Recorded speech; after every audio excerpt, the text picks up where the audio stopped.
সবাইকে স্বাগতম, নমস্কার।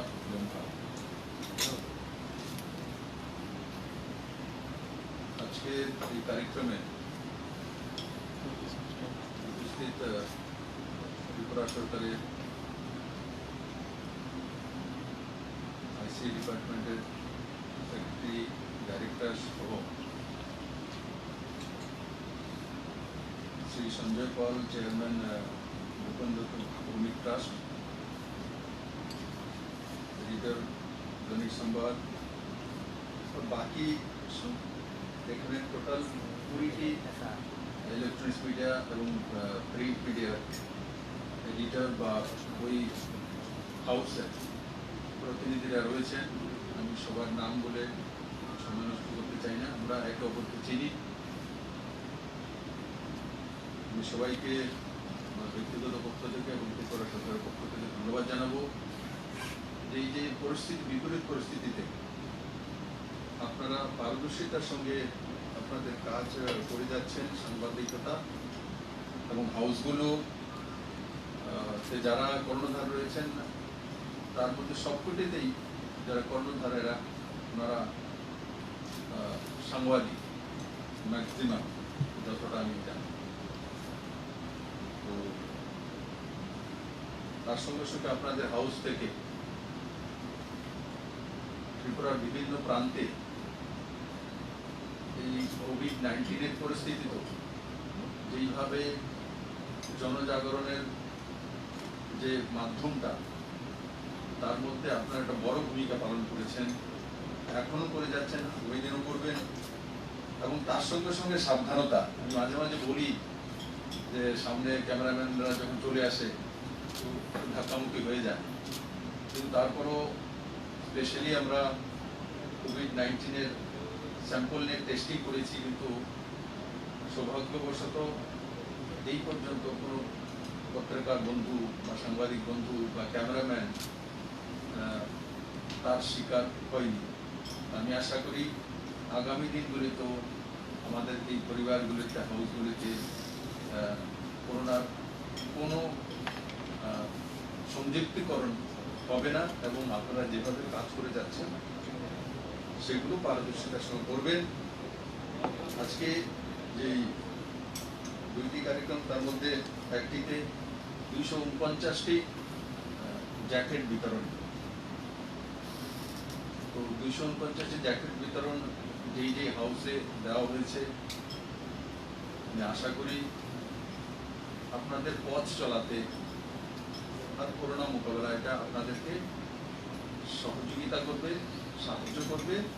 আর সঙ্গে সঙ্গে একটা স্থায়ী সমাধান, যে বহুদিনের ডিমান্ড ছিল যে ইলেকট্রনিক্স মিডিয়া যারা পত্রিকার বন্ধু আছেন বা হাউস আছে, তাদের অ্যাক্রেডিটেশন কার্ড দেওয়া হয়েছে।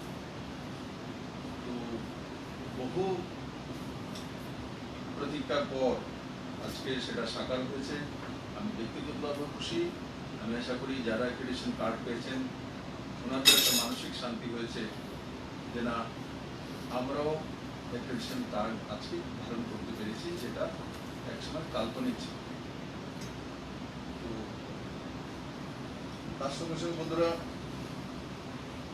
এই কোভিড মোকাবেলার সময় রাজ্য সরকার যতটাই করা যেতে পারে ত্রিপুরা বাজেট সম্বন্ধে, আইসিএ ডিপার্টমেন্ট বাজেট সম্বন্ধে আপনারা অবগত আছেন। এক সময় 2018-19-এ 3.5 কোটি টাকা বাজেট হতো আইসিএ ডিপার্টমেন্টের, অ্যাডভার্টাইজমেন্ট অ্যান্ড আদার্স, যে সাংবাদিকদের রিলেটেড। আজকের দিনে সরকার সেটা 2018-19 বেশি দূরের কথা নয়। আজকে যে আমাদের 20-21-এর বাজেট হয়েছে সেটা 10 কোটি টাকা হচ্ছে, 3.5 কোটি টাকা থেকে 10 কোটি টাকা, প্রায় 3 গুণার কাছে। তো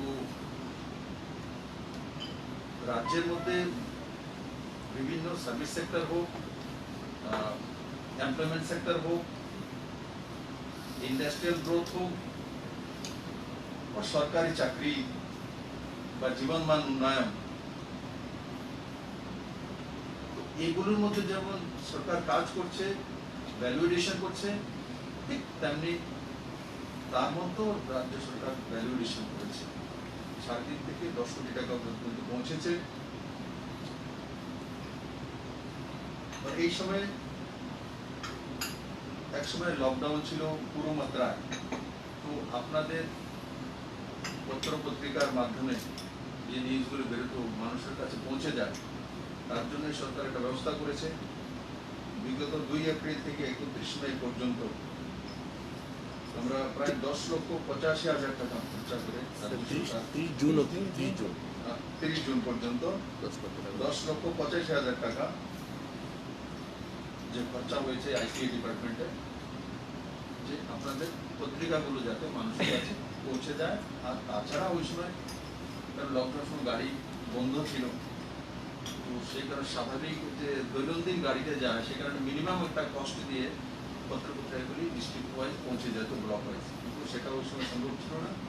এবং প্রেস ক্লাবের তরফ থেকে তার একটা বিরোধন এসেছিল, রাজ্য সরকার সারা দিয়ে সেই ব্যবস্থা শুরু করতে সক্ষম হয়েছে। আর তার সঙ্গে সঙ্গে 404 জন হকার বন্ধু যারা কি এই পত্র পত্রিকা ছাপানো বাড়িতে পৌঁছে দেবো। এক সময় তো এমনও হয়েছিল যে হকাররা বাড়ির সামনে চলে গেলে নেই ও আজকে করোনা হয়ে যাবে, ওনার কাছ থেকে কাগজ না নেওয়া, কাগজের মাধ্যমে পেপারের মাধ্যমে চলে আসবে করোনা, এই একটা অপবাদ প্রচার করা হয়েছিল। সেগুলো থেকে আমরা বেরিয়ে এসেছি এবং 404 জনকে সিএমডিডি ফান্ড থেকে 1,000 টাকা করে দেওয়া এবং চাউলের ব্যবস্থা, ফ্রি রেশনিং এর ব্যবস্থাও রাজ্য সরকার করেছে। আমি কোনোভাবেই বলবো না যে রাজ্য সরকার এই করেছে, অনেক কিছু আছে ফিরেছে। এখানে ভোটার রেট বাড়িয়েছে, মানে ভোটার এই হয়েছে, আপনারা সবাই অবগত আছেন, এখানে নতুন কোনো লোক নেই বা এই কথাগুলো প্রথম শুনবে এমনও নয়। আমার আপনাদের সবার প্রতি বিনীত নিবেদন এটাই থাকবে, এই সরকার একটা নতুন সরকার 2018-তে এসছে, নতুন বিচারধারা, নতুন সোচ নিয়ে, টোটালি ডিফারেন্স। অনেকের অনেক সময় বুঝতে অসুবিধা হয়, যারা আমার সঙ্গে রাজনীতিতে আছেন তাদেরও বুঝতে অসুবিধা হয়, তার জন্য পত্রাচারও করেন এবং তার উত্তর আমরা দিই এবং আপনাদের সামনে চলে আসছি। 2 বছরের উপর হয়ে গেছে, অনেকে বুঝে গেছেন, অনেকে এখনো বুঝতে নারাজ যে 40 বছর যাবৎ এইভাবে সরকার চলে, এইভাবে বলতে হয়, এখন কোনো বিপ্লব দেবে হবে, এখন কোনো এইভাবে চলবে। তার আপনাদের সামনে আমি একটা আজকে উদাহরণ পেশ করব। এই সরকারটা যখন এসে আসার আগে খেয়াল আছে আপনাদের, একটা নারা দিয়েছিলেন চলো পাল্টাই, তো সেটা খুব ফেমাস হয়েছিল, এটা আমার চাইতে আপনারা ভালো জানেন। আমি গ্রামে গঞ্জে যখন যেতাম, তো ছোট ছোট বাচ্চা শিশু আমাকে হাত দিয়ে বলতো, দেখো চলো পাল্টাই যায়, ওই দেখো চলো পাল্টাই যায়। এমনকি জনজাতি অধ্যুষিত এলাকাতে, 18 লংতাড়াইতে, মুঙ্গিয়াগামীতে, মালবাসাতে, ওখানেও গেলে আমি হেলিকপ্টার থেকে নেমেছি, ওই দেখো চলো পাল্টাই যায়। আজকের দিনে গৃহমন্ত্রী অমিত ভাই শাহর সঙ্গে হেলিকপ্টারে গিয়ে আমি নেমেছিলাম সৈলেন্টার কাছে, সামান্য কাছে একটা কার্যক্রম, তো দেখি টিলা মধ্যে কালো কালো চুল দেখা যাচ্ছে, ছোট ছোট বাচ্চা, বড়, এত ঘন জঙ্গলের মধ্যে কি, তো কাছে গিয়ে একটু কাছে দেওয়ার মধ্যে চুল ছোট ছোট বাচ্চা। অমিত ভাই বলে কি হয়, বলে इसके साथ मेरा फोटो खींचो, তো ওখান থেকেও বলে ও দেখো চলো পাল্টাই, তো গভীর জঙ্গলের মধ্যে আমাকে চিহ্নিত করতে চলো পাল্টাই যায়। আজকে চলো পাল্টাইয়ের সমাপ্তি হয়েছে, পাল্টাই হয়েছে, কিন্তু আরেকটা জিনিসের উদ্ভব হয়েছে। সেটা কি আমি দেখি কি আমার পত্রিকা বন্ধুরা এটা বলে গেছে, আমিও বলি না, কিন্তু আজকে থেকে আমি স্টার্ট করব। যে এক সময় ত্রিপুরাতে, দিল্লিতে থাকতে শুনতাম ত্রিপুরাতে স্বর্ণযুগ চলছে, স্বর্ণযুগ। তো স্বর্ণযুগের পরিণতি কি 2018-তে প্রমাণিত হয়েছে। আর কি কি স্বর্ণ পেয়েছি আপনারাও জানেন, যে 13,000 কোটি টাকার উপরে লাইবিলিটিস। এটাকে স্বর্ণযুগ কোনো মতে বলা যেতে পারে না, যদি কোনো একটা সরকার লাইবিলিটিস দিয়ে যায়। আর তারপর নরেন্দ্র ভাই মোদী কি নারা দিয়েছেন, ত্রিপুরাকে হীরা মডেল, হীরা বানিয়ে অনেক সময় আলোচনা করে কাহা গায়ে হীরা। আমি আজকে আপনাদের বলি, হীরা তো হয়ে গেছে, হীরা প্লাস হয়েছে। এটার মধ্যে তফাৎ পুরনো সোচ আর নতুন সোচ। পুরনো 40 বছরের ঘিসা পিটা এক ট্রাকে রাজনীতি করা আর এক ট্র্যাকে ডেভেলপমেন্টের বিষয়ে সোচা, ওই ট্র্যাক ডেভেলপমেন্টের ট্র্যাক না, প্রমাণিত হয়ে গেছে। নরেন্দ্র মোদী বলেছে তো 2.5 বছরের আগেই হীরা ত্রিপুরাকে দিয়েছে। कैसे? হীরার এজ ফর হাইওয়েজ ত্রিপুরাতে হাইয়েস্ট ন্যাশনাল হাইওয়েতে যে টাকা এসছে পুরনো সরকার থাকতে হাইয়েস্ট 1200 কোটি টাকা। এর উপরে একসঙ্গে 1200 কোটি টাকার উপরে কোনো কাজের জন্য বারাত আসে, তার মধ্যে প্যাকেজ আছে, কিন্তু একসঙ্গে এক ফাইন্যান্সিয়াল ইয়ারতে 1200 কোটি টাকা হাইয়েস্ট।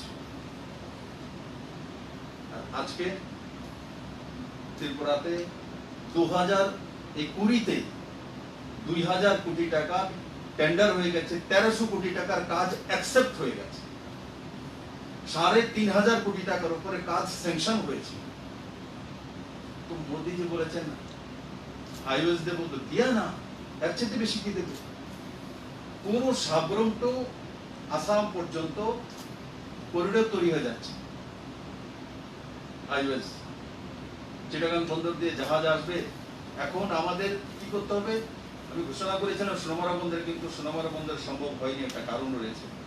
কারণ সোনামুড়া বন্দরে আনতে গেলে আমরা আনবো বারাণসী থেকে ম্যাক্সিমাম ডাইরেক্ট।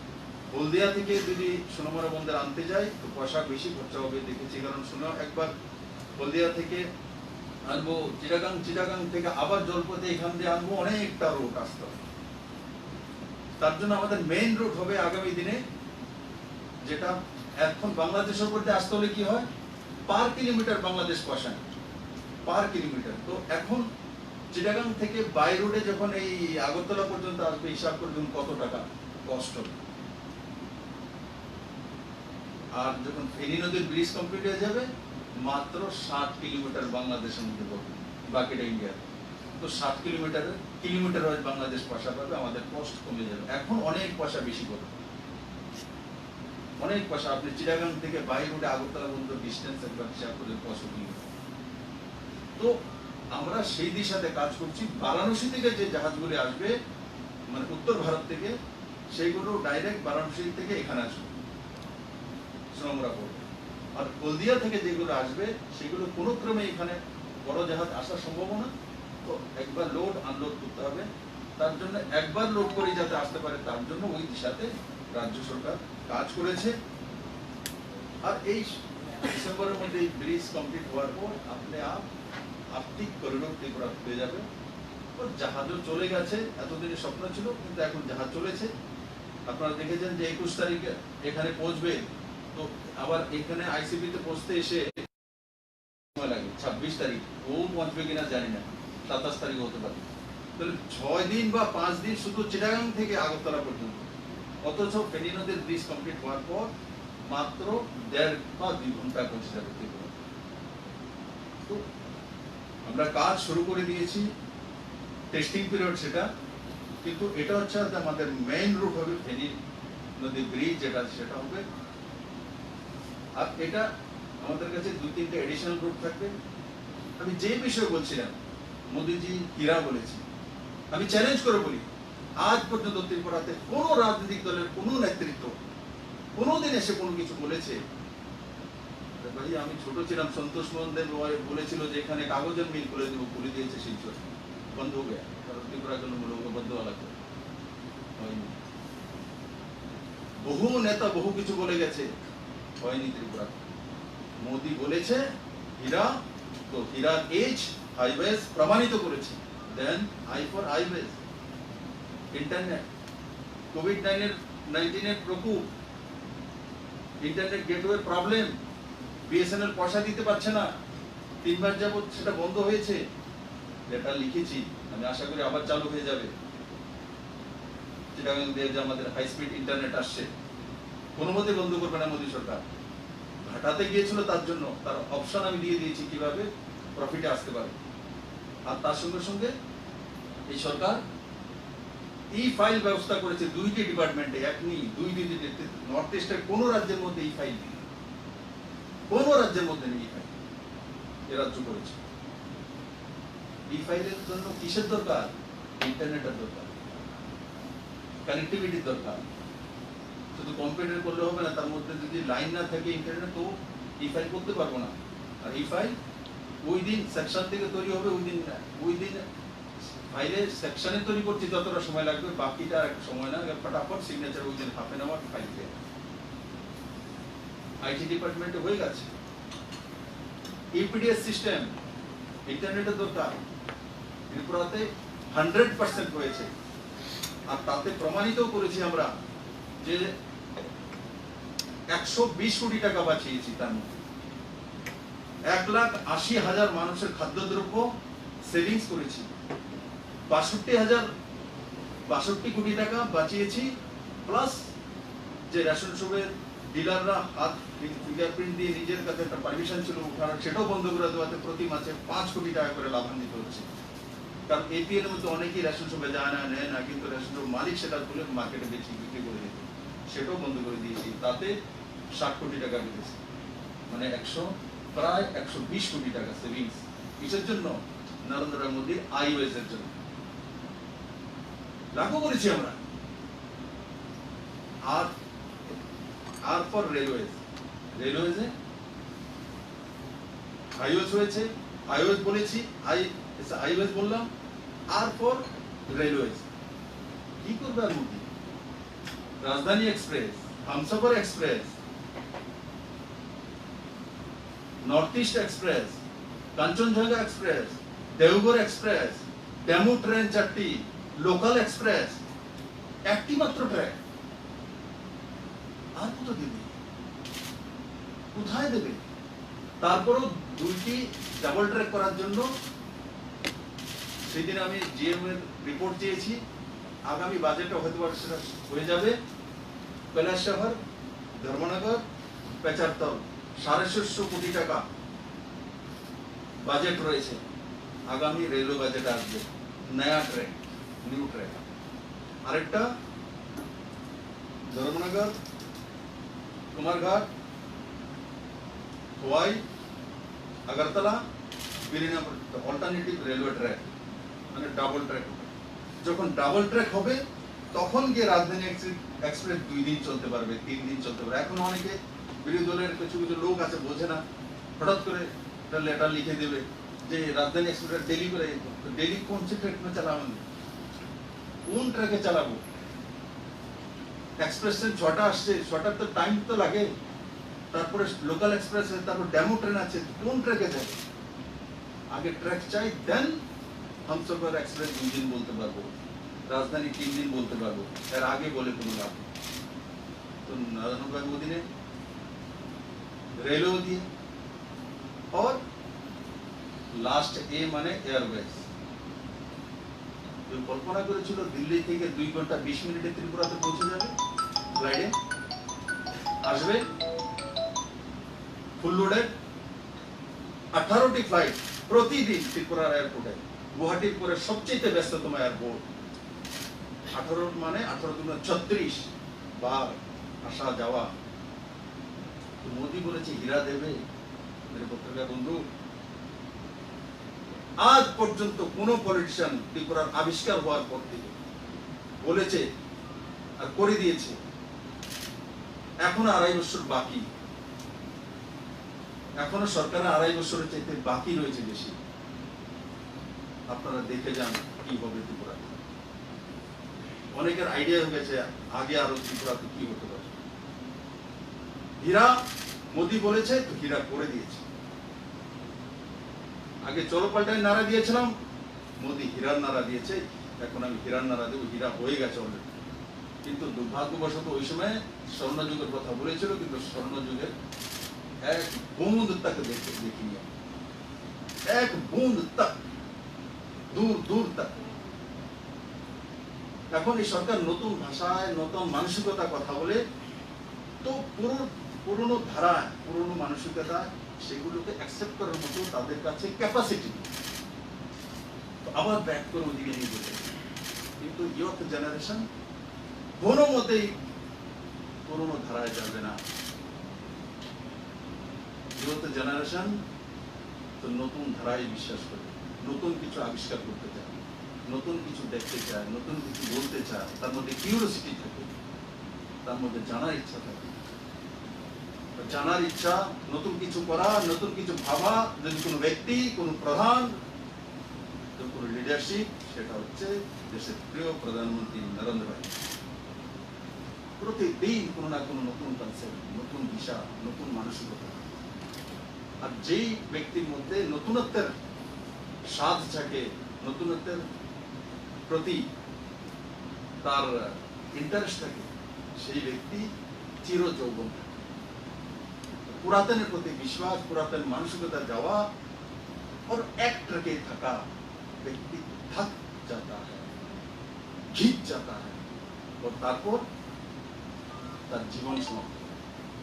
বেঁচে থাকে তার মধ্যে জুনুন থাকে না, তার মধ্যে কর্মক্ষমতা থাকে, তার মধ্যে কোনো ভাইব্রেশন থাকে না, তার মধ্যে কোনো ভিশন থাকে না, তার মধ্যে কোনো লক্ষ্য থাকে না। বন্ধুরা, এই কথাগুলো আমি তার জন্য বলেছি, আপনাদের ডিবেট করা উচিত। দেখে तो मोदी ने हीरा बोला, विप्लव तब यही बोल, अब बताइए कहां पर কি বের করতে পারবেন তার কাছে? ওই জায়গাতে যান। আজকে সরকার শুধু এই জায়গাতে না, মোদির হীরা না শুধু, আপনি যদি প্রাইমারি সেক্টরে যান, প্রাইমারি সেক্টর সবচেয়ে নিচ কে আছে? কিষান। 2,04,000 কৃষক ত্রিপুরার বছরে 6,000 টাকা করে ফ্রি। 2 লাখ কৃষক পরিবার, কেউ কোনোদিন কল্পনা করেছে? কোন পত্রকার বন্ধু, কোন হাউসের সবচেয়ে পুরনো হাউস দৈনিক সংবাদ সঞ্জয় পাল মহোদয়কে আমি বলবো, কোনোদিন কল্পনা করেছে যে কৃষকদেরকে বিনা আন্দোলন কিচ্ছু করতে হবে না, কোনো লাইনে যেতে হবে না? কে পাচ্ছে? হয়তো আমার কাছে ডেটা আছে। আমি একটা পার্টি করি, আমার পার্টিতে 2,04,000 লোক পার্টি করে না লাইনে যায়, তার হিসাব আমি রাখি। এটা ত্রিপুরার নতুন ট্র্যাক, ডেভেলপমেন্টের ট্র্যাক। মোদি ডাবল ইঞ্জিনে চলা, কিষান কৃষকদের ইনকাম ডাবলিং করা। हमारा ट्रैक वो মোদি বলেছে ডাবলিং করতে হবে, ওই ট্র্যাক। এটা আমার লক্ষ্য না, এটা পুরনো ধারা। 2,04,000 6,000 करके पार या कुछ भी ना करके, किच्छु ना করে কোনো কাজ নেই।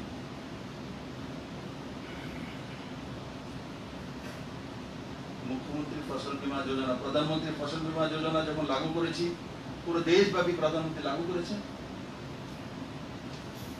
তো তার মধ্যে 20 টাকা প্রিমিয়াম বা 400 টাকা প্রিমিয়াম দিতে হয়।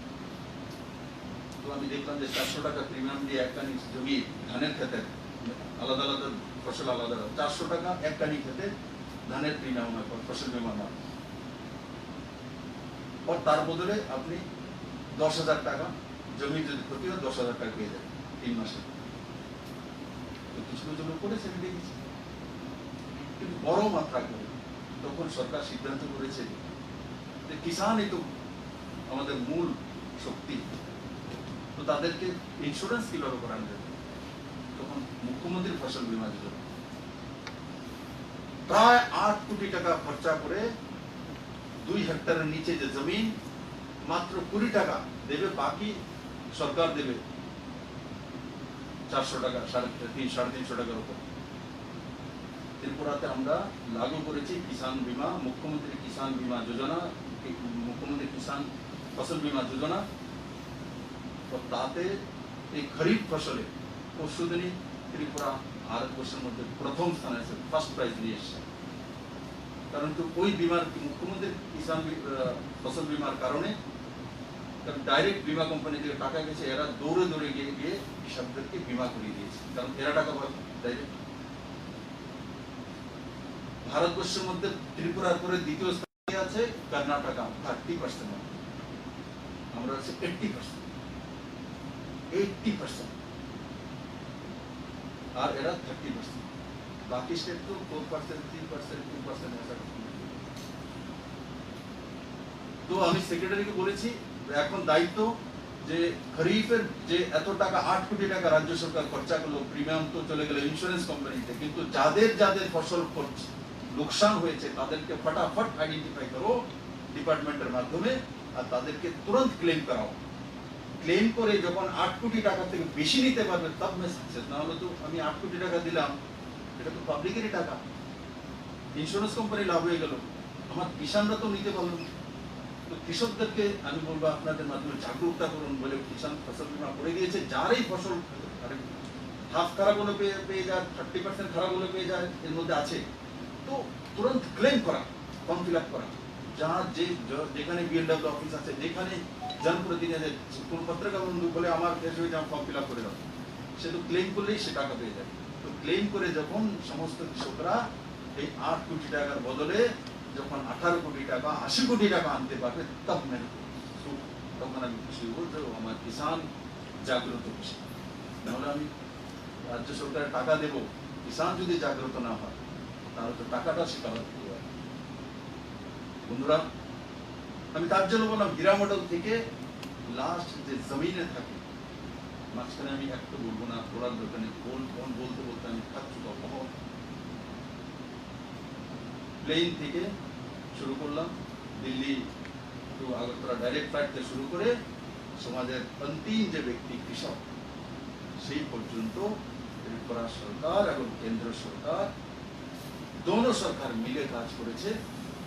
আগামী দিনগুলিতে যেই প্রকল্পগুলো নিয়ে রেখেছি, স্বনির্ভর গাঁও, স্বনির্ভর পরিবার আর যে ছোট দোকানি 1 থেকে 1.5 লাখ, এই দুইটা প্রকল্প যখন ত্রিপুরাতে সাকসেস হয়ে যাবে বাবু, ত্রিপুরাতে কোনো গরিব আর থাকবে, কারণ সবকে টাচ করবে, সবাইকে টাচ করে যাবে।